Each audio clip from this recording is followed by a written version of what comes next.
ሰላም ጤና ይስጥልን ውድ ተመልካቾች ዛሬ ስለዚህ ጥጃ እና እንዲሁም የጥጃ አምቢሊካል ሄርኒያ ምንድነው የሚለውን አብረን ለማየት እንሞክራለን። ይሄኛውን ጥጃውን ልንሰራ የምንሄደው ሰርጀሪ ልንሰራ ነው። ሰርጀሪውን ለምንድነው የምንሰራው? እኔ እየነካካው ያለሁት ነገር የእምብርት ዋናው መንገዱ ነው። ቀለበት መንገዱ ማለት ነው።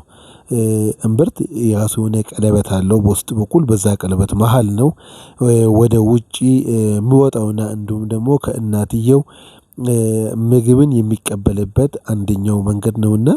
ስለዚህ አንዳንድ ጊዜ ይሄ መንገድ ጥጆች ከተወለዱ በኋላ እንደዛው ወደ ውጪ እንደወጣ ቀለበቱ ሳይዘጋ ይቀራልና። ስለዚህ በተፈጥሮም ይሁን በበሽታ በተለያየ መንገድ ይሄኛው ቀለበት ይፈጠራል፣ ሳይዘጋ ይቀራል። ይሄ ሳይዘጋ የቀረውን እንዴት እንመልሰዋለን? ወይስ ህክምና አለው ወይ የሚለውን ለማየት ነው። ይሄኛው ጥጃ ወይፈን ጥጃ ነው። እና የተፈለገውም በፋርም ውስጥ ዘሩ አሪፍ ስለሆነ እንደ ብሪዲንግ እየወለደ እንዲኖር ልክ እንደ አዳቃይ ማለት ነው እንደዛ እንዲኖር ነው የተፈለገው። ስለዚህ ማቆየት ስለፈለጉ ይሄኛው ሰርጀሪ ተወልዶ በሁለተኛ ወር ነው የሰራሁላቸው። ይሄኛውን ሙሉ ፕሮሰሱን እያሳየኋችሁ እሄዳለሁ። ስለዚህ ዛሬ የምንማረው ምንድነው? ይሄኛው እምብርት የእምብርቱ ቀለበት ሳይዘጋ እንዴት ይቆያል? ለምንድነው የማይዘጋው? ሳይዘጋ ከቆየስ ህክምና አለው ወይ የሚለውን አብረን ለማየት እንሞክራለን። ስለዚህ አምቢሊካል ሄርኒያ መምጫ መንገዶቹ እነማን ናቸው የሚለውን ለማየት ነው። አሁን እዚህ ጋር እንደምታዩት ይሄኛው አነስቴዥያ ሊዶኪን ነው። ሎካሊ ነው የምሰጠው፣ ማደንዘዣ ነው ይሄኛው ማደንዘዣ። ሎካሊ ነው መስጠት ያሰብኩኝ። ሊዶኪን ወይ ደግሞ ማደንዘዣውን በሁለት መንገድ መስጠት እንችላለን። አንደኛው እንዲህ አሁን እያያችሁ ባለው መሰረት በመርፌ እንደዚህ ወግተን በኢንጀክሽን ሞድ መስጠት እንችላለን። ስለዚህ አሁን እኔ የሰጠሁበት ቦታውን አካባቢውን ብቻ እንዲያደነዝዝልኝ ነው።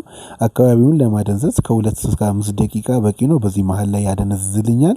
ካደነዘዘ በኋላ ደግሞ ከ30 ደቂቃ እስከ 1 ሰዓት ሊቆይ ይችላል ይሄኛው። ስለዚህ እኔ በ30 እና በ1 ሰዓት መሃል ሰርጀሪውን ሰርቼ መጨረስ አለብኝ። ሌላው ደግሞ የማደንዘዣ አሰጣጥ በሙከስ መንብረን ይሄ ማለት በአይን እንዲሁም ደግሞ በvulva በዚህ አካባቢ በመቀባት የሚሰጥ አለ፣ ወይ ደግሞ ስፕሬይ በማድረግ በጄል መልክ በክሬም መልክ ማለት ስለሆነ ስለዚህ እኔ አሁን እዚህች ጋር የሰጠሁኝ በኢንጀክሽን መልክ ስለሆነ ማደንዘዣው እስክሰራልኝ እኔ ከላይ ያለውን ፀጉሮቹን የግድ መላጭ አለብኝ። ለምንድነው የምላጨው? ኢንፌክሽኖች ወይ ደግሞ ፓቶጀኖች እዚህ አካባቢ ይኖራሉ። በርግጥ ይሄኛው አሁን ትንሽ ቆስሏል፣ ከውስጡ ደግሞ መግል አለው። የሆድ እቃው በዚህ በኩል ወደ ውጪ እየወጣ ያስቸግራል ስለሆነ ስለዚህ ምንድነው ሪንጉን እዚህ መሃል ያለውን እኔ አሁን ያስኩበትን ቦታ ሪንጉን ቦታ መስፋት ነው። እንዴት ነው የምሰፋው? ቀጥታ እዚህ ጋር የተሰበሰበው የእንግዴ ልጅ ተቆርጦ የቀረው አለ። እሱኛው እዚህ ጋር ኒክሮታይዝ ሆኖ የሞተ ስጋ ነው ስለሆነ ይሄኛውን የሞተውን ስጋ ከመሃል በጣም በጥንቃቄ የሆድ ዕቃን ሳንነካ በሰርጀሪ በጥንቃቄ በጣም ማውጣት አለብን። መጀመሪያው ሰርጀሪ ሳልሰራ በፊት ልክ አሁን በእጄ ያስኩበትን ቦታ እንደምታዩት መለየት አለብኝ። የቱ ጋር ነው ያለው? ውጪ ነው ያለው? ከሆድ ዕቃ ጋር ተያይዟል ወይ? የቱ ጋር ነው ያለው የሚለውን በደንብ መለየት አለብኝ ስለሆነ ማየት ግድ ይላል ማለት ነው። ስለዚህ እነዚህ ነገሮችን ካየሁ በኋላ በቀጥታ ወዴት ነው የምገባው? ቀጥታ ወደ ሰርጀሪ ነው የምንገባው ማለት ነው። ወደ ሰርጀሪ ሳንገባ በፊት ግን ያሉትን ደብሪሶች ሁሉ ማጥፋት አለብን። ለምን ይሄኛውን አሁን እኔ እንደዚህ ስለጭ ምንድነው የሚሆነው? የተሰጣት አነስቴዥያ ስራውን እየሰራ ይሄዳል ስለሆነ ቀጥታ አሁን ወደ ሰርጀሪው ለመሄድ ይሄኛውን ውጪውን እኔ አንዳንድ ፓቶጂኖችን ወደ ውስጥ ይዤ እንዳልገባ ውጪውን በአዮዲን ማጽዳት አለብኝ። ለምን ፓቶጂኖቹ ውስጥ የገቡ ቀጥታ ይሄኛው ካናሉ በቀጥታ ከሆድ ጋር የተያያዘ ስለሆነ ምናልባት ኢንፌክሽኖች ወደ ውስጥ እንዳይገቡ ይረዳኛል። ስለሆነ አሁን ይሄኛው ሰርጀሪ ላይ ስሰራ አንድም አይነት ውሃ የቁስሉን ቦታ መንካት የለበትም። ቁስሉን ቦታ ማጽዳት እንዲሁም ደግሞ ማድረቅ ግድ ይላል። አንዳንዶቹ ስሰሩ አይቻለሁ። እንዴት ነው የሚሰሩት? ቦታው ሰርጀሪ እያደረጉ ምናልባት ደም ይመጣል ስለሆነ ደም እየመጣ ሲሄድ ደሙን በውሃ እያጠቡ ነው የሚያቆሙት። እሱ ግን ትክክል አይደለም። ከተገኘ ጉዛና ጥጥም መጠቀም ነው። እነሱ ሁለቱ ከሌሉ ግን ነጠላ መጠቀም ይቻላል። ነጠላ አጥቦ ትንሽ ደረቅ አድርጎ እሱ መጠቀም ይቻላል። ይህ ሁሉ ከጠፋ ግን ፎጣ መጠቀም ነው። ፎጣ ለላሞች ጡት የምንጠቀማለት ስለሆነ አዲሱን ገዝተን መጠቀም እንችላለን። ስለዚህ አሁን ቀጥታ ወደ መክፈቱ ነው የሚሄደው። አሁንም ከፍተን ያው ቅድም እንዳልኳቸው ስራዎቹን አይቻለሁ ስለሆነ በቀጥታ ከፍተን እዚህ ጋር ያደገውን ያላግባብ ያደገውን ስጋ ለይቶ ማውጣት ነው ማለት ነው። ስለዚህ ይሄ ስጋ ለምን ያድጋል? ከየት ሲመጣል? የሚለውን አንዳንድ ነገር ልንገራችሁ። አንደኛ መነሻው ኢንፌክሽን ሲኖር መፈጠር ይችላል። የበዘር ችግር ይሄ የበዘር ችግር ሊመጣ ይችላል ወይ ደግሞ የእምብርት ኢንፌክሽኖች ሊፈጠሩ ይችላሉ። በወሊድ ጊዜ ብዙ ደም መፍሰስ በወሊድ ጊዜ ለምሳሌ ጥጃዋ ከተወለደች በኋላ እንግዲህ ልጁን አቆራረጥ ላይ ችግር ካለ በዛ በኩል ረዘም ያለ ጊዜ ደም ይፈስ ከሆነ ይሄኛው ነገር ይከሰታል። ሌላኛው ከወተት ላሞች ዝርያዎች ደግሞ የወተት ላሞች ዝርያ ብዙ አሉ። ከዛ ውስጥ በሆልስቲን ፍሪዥያን ላይ በጣም የተጋለጡ ናቸው። ሆልስቲን ፍሪዥያን ማለት ነጭ በጥቁር ያሉት እነዚህ ቡሬዎች ናቸው። ሁሉም ቡሬ ስለሆኑ ሆልስቲን ፍሪዥያን ማለት አንችልም። ግን ሆልስቲን ፍሪዥያን የተባሉት የዚህኛውን የሄርኒያ ተጠቂ ናቸው። ሌላኛው የእምብርት ቀለበት በተፈጥሮ አለመዘጋት አሁን እየቀደስኩት ያለሁት ቦታ በተፈጥሮ ያለመዘጋት አሁን ሆዷ ተሰርቶ ሲያልቅ ይሄኛው በእምብርት በኩል ነው መኖን ነገሮችን ሁሉ ከእናትየዋ የምትወስደው። በዛ ጊዜ መስል እያደገ ሲሄድ ስጋዎች እያደገ ሲሄዱ እነዚህ ስጋዎች በትክክል አለመዘጋት። ሌላኛው ችግር ደግሞ ሃይፖፕላጂያ ነው። ሃይፖፕላጂያ ምንድነው? የሆድ ስጋዎች በትክክል አለማደግ ነው። ወይም ደግሞ አንደር ዲቨሎፕመንት ሲሆን ነው። በቃ ማለት ውስንነት ያለው እድገት ካለው ነው። ምኑ ይሄ የሆድ ዕቃዎችን የሚይዝ ከታች ያለው ስጋዎች አለው። ስጋው ወደ ላይ የሆድ ዕቃ የሚያርፍበት ማለት ነው። እነዛ ስጋዎችን በትክክል ካላደጉ በሳይንሳዊ ስማቸው ሃይፖፕላጂያ ይባላል። እነዚህ የሆድ ስጋዎች በትክክል ወይ ደግሞ የእድገታቸው ውስን ከሆነ አሁንም ይሄኛውን ችግር ሊያመጣ ይችላል። ከኢንፌክሽን ደግሞ ሌላው የኢንፌክሽን ብያችሁ ነበረ። ይሄ የኢንፌክሽን ምንድነው? የእምብርት ቀለበት በትክክል እንዳይዘጋ ያደርጋል። አሁን እየሰራሁበት ያለው ቦታ ይሄኛው ቦታ በትክክል እንዳይዘጋ ያደርጋል። ከኢንፌክሽኖች ውስጥ ደግሞ እነማን ናቸው? ለምሳሌ ይሄ እሸርሻ ኮሊ የሚባሉ አሉ። እነዚህ እሸርሻ ኮሊዎች ኢንፌክሽኑ ስር እየሰደደ በሄደ ቁጥር ምን ያደርጋል? የእምብርት ቀለበት እንዲበላሽ ያደርጋል ማለት ነው። የእምብርት ቀለበት ተበላሽ ማለት ደግሞ ልክ አሁን እየተሰራ ያለው ሰርጀሪ ያስፈልጋል ማለት ነው። ሌላኛው ምንድነው? በጣም በእርባታዎች ውስጥ ከፍተኛ ችግር ምንድነው? ሲያዋልዱ ካዋለዳችሁ በኋላ የጥጃውን እምብርት አታስሩ ወይ ደግሞ እንደፈለጋችሁ ትቆርጡታላችሁ። ልክ እንደ ሰው ልጅ እምብርት የጥጆች የከብቶች እምብርት ሲወለዱ ይታሰራል። ከ3 እስከ 5 ሴንቲሜትር የሚል አንዳንድ ጽሁፎች አሉ። እናንተ ግን በ5 ሴንቲሜትር ላይ ብታስሩት ምንም ችግር የለውም። ስለዚህ ምንድነው? ኢምፕሮፐር አምቢሊካል ኮርድ ማኔጅመንት የሚባለው ነው። በትክክል ማኔጅ ካላደረጋችሁት፣ በትክክል ካላሰራችሁት፣ በትክክል ካልያዛችሁት ይሄኛው ነገር ይከሰታል። አሁን ይሄኛው እየወጣ ያለው በእጄ የያዝኩት ስጋ ማለት ነው ሙሉ ለሙሉ አላስፈላጊ ሆኖ ያለ ቦታ የበቀለ ስጋ ነው። ስለዚህ እነዚህ ስጋን ማስወገድ ግድ ስለሆነ ነው እያስወገድኩ ያለሁት። ሌላኛው ነገር ምንድነው? ከአቅም በላይ እንግዲህ ልጁን መሳብ ነው። አሁን ለምሳሌ ጥጃ ስታዋልዱ ልክ የጥጃው እግርና ጭንቅላት እንደወጣ ሰው ሁሉ እየተጫጫኸ ጥጃውን ይስበዋል። ጥጃው ስስቡ በብዛት እስቲ እናንተ ታዘቡኝና ጥጃን ስታዋልዱ ለምን ስታዋልዱ አንድም ቀን ሰው ለጥጆቹ እንግዲህ ልጅ አስቦ አያውቅም። ለእንግዲህ ልጅ አስባችሁ አታውቁም። ቀጥታ ጥጃውን ስቦ ማውጣት ነው እንጂ ስለ እንግዲህ ልጅ አታስቡም። እንግዲህ ልጅ በራሱ ጊዜ ምን ሆነ ስትስቡት በራሱ ጊዜ ይቆረጣል። ይሄኛው ደግሞ በሳይንስ አይፈቀድም። ምንድነው? የፊት እግር ከወጣ ጥጃው በትክክል ከወጣና መሬት ሳይደርስ በፊት እንግዲህ ልጅ አብሮ መውረድ አለበት። አብሮ የማይወርድ ከሆነ ግን እንግዲህ ልጅ ተለክቶ መቆረጥ አለበት። አያችሁ አሁን ይሄኛው ነው እየሰራሁት ያለው ጥጃው አሞት ሳይሆን ብዙ በተኛ ቁጥር ልቀቁኝ የሚል መልእክት ነው ይሄ እንዲህ ሲወራጭ። ስለዚህ ቢያመው ኖሮ በጣም ነው የምዘለው። ስለዚህ አሁን አንስቴዥያው ማደንዘዣው ሰርቶልኛል ማለት ነው። እንዲህ ሲቆራርጦ ዝም ብሎ የሚያዳምጠኝ ማደንዘዣው በጣም ሰርቷል ማለት ነው። ስለዚህ ወደ ዋናው ቁም ነገር ስንመለስ ስታዋልዱ በተለይ ስታዋልዱ ለእንግዲህ ልጅ በጣም ማሰብ አለባችሁ። ሌላኛው ስህተታችሁ ካዋለዳችሁ በኋላ የእንግዲህ ልጅን አታስሩም። የእንግዲህ ልጅ ከተወለደ በኋላ ግድ መታሰር አለበት። ከታሰረ በኋላ ምንድነው ማድረግ ያለባችሁ? ቀጥታ አዮዲንን ታዘጋጁና በአዮዲን ትነክራላችሁ። ያቺ አሁን ከ3 እስከ ሴንቲሜትር ከ3 እስከ 5 ሴንቲሜትር ላይም ቁረጡ፣ 5 ሴንቲሜትር ላይም ቁረጡ። ኦኬ በ5 ሴንቲሜትር እንግባባ። ያችን ቦታ የቆረጣችሁ ቦታ በአዮዲን መንከር ግድ ነው። አዮዲን ከሌላችሁስ ወይ ጮ ማድረግ ወይ ደግሞ አዮዲን ስፕሬይን በጊዜው አዮዲን አዘጋጅቶ በስፕሬይ መልክ መጠቀም ግድ ነው። አሁን እዚህ ጋር እንደምታዩት ይውላችሁ የውስጥ የሆድ ዕቃዎች በደንብ ይታያሉ። አያችሁ ይሄ በትንሹ የምታየው የሆድ ዕቃ ነው።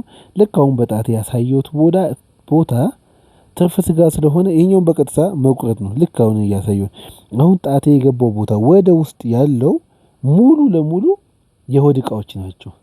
ስለዚህ የኛው ትርፍ እስከሆነ ድረስ የኛውን ትርፍ በቀጥታ ማድረግ ያለብን ምንድነው? በቀጥታ የኛውን መቁረጥ ነው ማለት ነው። እየተመለከታችሁ እንዳለው ይሄኛውን ትርፍ ስጋ በቀጥታ የውስጦቹን ሳይነካካ በጣም በከፍተኛ ጥንቃቄ ማለት ነው።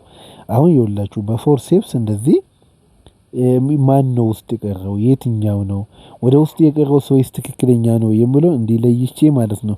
የግድ ይሄኛውን አሁን እቺኛውን እንዲምቆርጠው በእጅ ለመያዝ እንድትመቸኝና እንዲሁም ደግሞ አላስፈላጊ የበቀለውን ያለ ቦታ የበቀለውን ስጋውን ቀጥታ ማስወገድ ስለሆነ አሁን እሱን በቀጥታ እያስወገድኩት እገኛለሁ።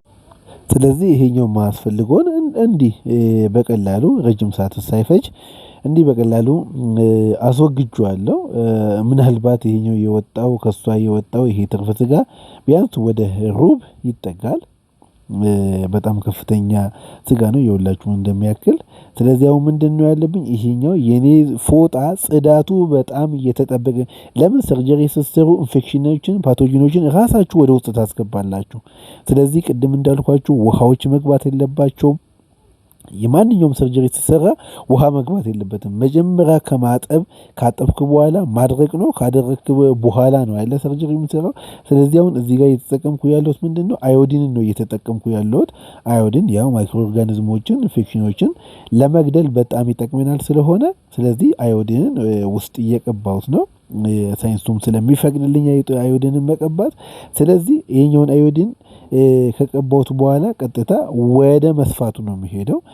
ይሄኛውን ያውላችሁ ይሄኛው የሚታየው የሆድ ዕቃ ነው። የሆድ ዕቃዎች በትንሽ ሰርጀሪ ስትሰሩ በትንሽ ስህተት የሆድ ዕቃ በምላጭ ከተነካ ምንድነው የሚሆነው? ቀጥታ የሆድ ዕቃ ይቆረጣል ማለት ነው። አሁን እዚህ ጋር መስፋውን የሚጠቀመው ምንድነው? ከትገት ነው የምጠቀመው። ከትገት ማለት ራሱ የሚሰራውም ከስጋ ነው ከአንጀት ነው የሚሰራው። ስለዚህ ይሄኛው ከትገት ራሱ አብዞርበብል ነው። በዚህኛው ስሰፋ ነገና ከነገ ወዲያ መልሼ የምፈታው አይደለም። እዚህ ውስጥ ራሱ አብዞርብ ሆኖ እዚህ ውስጥ የሚቀር ነው። ስለዚህ አንዳንድ ሰዎች በክር የሚሰፉ አሉ። በልብስ ክር የሚሰፉ ሰዎች ሐኪሞቹ ነው የሚሰፉ አሉ። እሱ ደግሞ አንኢቲካል ነው። ስለዚህ በምንም መሰፋት ያለበት በከትከት ነው። ከትከትም ምናልባት ለእንስሳት የሚሆን ከትከት ካጣችሁ በቀጥታ ሁማን አለ። ለሰው ልጅ ቀዶ ጥገና ለሰው ልጅ ፐርፐዝ ላይ የተሰራ አለ። እሱን መጠቀም ነው። እኔ ማወኛውን እዚህ እየተጠቀምኩ ያለሁት ለሰው ልጅ የተሰራውን ነው የምጠቀመው። ስለዚህ እዚህ ስንሰፋ በጣም አሁን ደግሞ ሌላ ጥንቃቄ እዚህ መጠቀም ያለብን ምንድነው? እኔ የምሰፋው ቦታ ላይ በምሰፋው ይሄ ሱቸሪንግ ኒድል የውስጥ እቃዎች መነካት የለባቸውም። አንጀቶች መነካት የለባቸውም። በጣም ከፍተኛ ጥንቃቄ ማድረግ አለብኝ። ይሄኛው አንጀትን ወደ ላይ ልብን ወደ ላይ ከቨር የሚያደርገው ፓርት ብቻ ነው መሰፋት ያለበት። ለምን የሆድ እቃዎች ከተሰፉ ከስጋ ጋር ከተያያዙ የሆድ እቃዎች ይንቀሳቀሳሉ፣ ሞቲሊቲ ያላቸው በተፈጥሮ። ስለዚህ ያኔ ስንቀሳቀስ የሆድ እቃዎቹ ሲንቀሳቀሱ ይሄ የሰፋንን ቦታ ይስብብናል፣ ይቆርጥብናል። ስለሆነ በጣም በከፍተኛ ጥንቃቄ ይሄኛውን የስረኛውን ፓርት በጥንቃቄ መዝጋት አለብን። ይሄኛውን የስረኛውን በጥንቃቄ ከዘጋው በኋላ የውጪውን ነው ምሰፋው ስለሆነ በከፍተኛ ጥንቃቄ እነዚህ መዘጋት አለባቸው። ስለዚህ ምናልባት ይሄኛው ሰርጀሪ የምትሰሩ ሐኪሞች ይሄኛውን ጥንቃቄ ማድረግ አለባችሁ። ስለዚህ ጥጃዋ ይኸውላችሁ ጤነኛ ነች፣ ንቁ ነች። ቢኮዝ እየተሰራ ያለው ቦታ በአንስቴዥያ በማደንዘዣ ደንዝዟል ስለሆነ ጥጃዋ በሰላም ላይ ትገኛለች። ምን እየተሰራ እንደሆነ ሁላ አትሰማም። ስለዚህ ይሄኛውን በጥንቃቄ ማድረግ አለብን። ሰርጀሪ ስትሰራ በሁለት ወይም ደግሞ ከሁለትና ሶስት ሰው በላይ ሆኖ ብሰራ መልካም ነው። ለምን ስህተቶች እንዳይፈጠሩ እየተነጋገሩ መስራት መልካም ነውና። ስለዚህ አሁን እንደምታዩት የውስጠኛውን ፓርት ጨርሻለሁ ማለት ይቻላል። የውስጠኛውን ፓርት እንደጨረስኩኝ ምንድነው ትናንሽ የሚታዩ የደም መፍሰሶችን ማቆም አለብኝ። ይሄ የከፋ አይደለም። ቢኮዝ መጀመሪያ ላይ በጣም በከፍተኛ ጥንቃቄ የደም ስሮች እዚህ አካባቢ ቬኖች አሉ ወይ ብሎ መለየቱ ግድ ነውና ይሄኛውን ከለየን በኋላ ወደ ሰርጀሪው ገብተናል። እዚህ ጋር አሁን ድጋሜ እየሰፋት ነው። አንድ አስተማመንም አንዴ ወደፊት ሄጃለሁ፣ አንድ በዛው ላይ ሁለተኛ እመለሳለሁ። እሱኛው ደግሞ የሚጠቅመኝ ምንድነው የሆድ እቃዎች ሎድ ክብደቱ ጥጃው ተነስቶ ሲቆም ክብደቱ ወደ ታች ከብዶት የተሰፋውን ቦታ እንዳይተረትርብኝ ምንድነው ማድረግ ያለብኝ? ድጋሚ መስፋት አለብኝ። አንዱን የመጀመሪያውን ቦታ ከዚህ ከመጀመሪያው ቦታ የኛው ሲጨርሶ ደግሞ ከስርዬ ፋሻ የምትባለው ከስርኛው የምትሰፋው ከፋሻ ቀጥሎ መስል አለ፣ ስጋ አለ። ይሄ እድገቱን ያልጨረሰ ያልኳችሁ በክስተት ላይ ሲከሰት ምናልባት የሆድ እቃዎችን የሚይዘው ስጋ ቶሎ አለማደግ ወይ ደግሞ ሃይፖፕላጂያ ይፈጠራል ብያችኋለሁ። ስለዚህ የፋሻውን ከሰፋው በኋላ ምናልባት በግስ ታርዶ አይታችሁ ይሆናል የሆድ እቃዎች ወደ ላይ የሚይዝ አንድ ነጭ ከቨር አለ፣ ትልቁ እሱ ፋሻ ነው የሚባለው። ከዛ ቀጥሎ ያለው መስሎች ስጋዎች አሉ። እነዛ ስጋዎችን አብዶሚናል መስል ናቸው። እነሱን ሰፍቼ ከጨረስኩ በኋላ ይኸውላችሁ ውሃ አይገባም ብያችኋለሁ። በዚህ መንገድ እንደዚህ በፎጣ ጠርጌ ንጹህ አድርጌያለሁ። ንጹህ ካረኩ በኋላ ምንድነው ምናልባት የሚደማ ቦታ ካለ እንደዚህ ክሊፕ ማድረግ ግድ ነው። ስለዚህ ውስጡን ካጸዳው በኋላ አሁን የኮስሞቲክ ሰርጀሪ ነው ማለት ውበትን የሚረብሹ አንዳንድ ስጋዎች ይኸውላችሁ ትርፍ የሆኑት ፕላስ ደግሞ እዚህ ቦታ በዚህ በኩል መግል ይፈስ ነበረ። ስለሆነ ይሄኛው ደርቋል። ስለሆነ ምናልባት ስሰፋው ላይያያዝልኝ ይችላል። ስለዚህ ኮስሞቲክ ሰርጀሪ መስራት ግድ ነው። ለውበትም መጨነቅ ግድ ስለሆነ እነዚህዎቹን ከሰራው በኋላ ምንድነው ያደረኩት? የስረኛውን ሁሉ ሰፍቼ ከጨረስኩ በኋላ የውጭ ቆዳ መስፋት ነው። የውጭውን እንዲያያዝ ማድረግ ነው። የውጭውን በዚህ በቀላል መንገድ እያያያዝኩኛለሁ። እስቲ ሲጨርስ አሳያችኋለሁ። ከጥጃ ውስጥ የወጣው ስጋ ይሄኛውን ይመስላል በፎቶ። ስለዚህ ምንድነው ይኸውላችሁ በቪዲዮ ደግሞ ከውስጧ የወጣው ይሄኛውን ነው የሚያክለው። እንግዲህ ይሄኛው ወደ ሩብ ስጋ አካባቢ የሚሆን ነው። ያ ትርፍ በሷ ውስጥ የተቀመጠ ነው። ስለዚህ ሰርጀሪ ሲሰራ በዚህ መንገድ ይሰራል። ሌላኛው ደግሞ መጨረሻው የሰርጀሪው መጨረሻ ሰርተን ከጨረስን በኋላ እንዲህ አንስተናል። እስቲ ተመልከቱና ኮሜንት ስጡ። አፍተር ሰርጀሪ ጥጃው ምን ይመስላል የሚለውን አብረን የምናየው ይሆናል። ምንድነው የተጠቀምኩት? ውጩ ላይ ስፕሬይ ነው። ይሄ አላማይቲን ስፕሬይ የሚባለው ነው።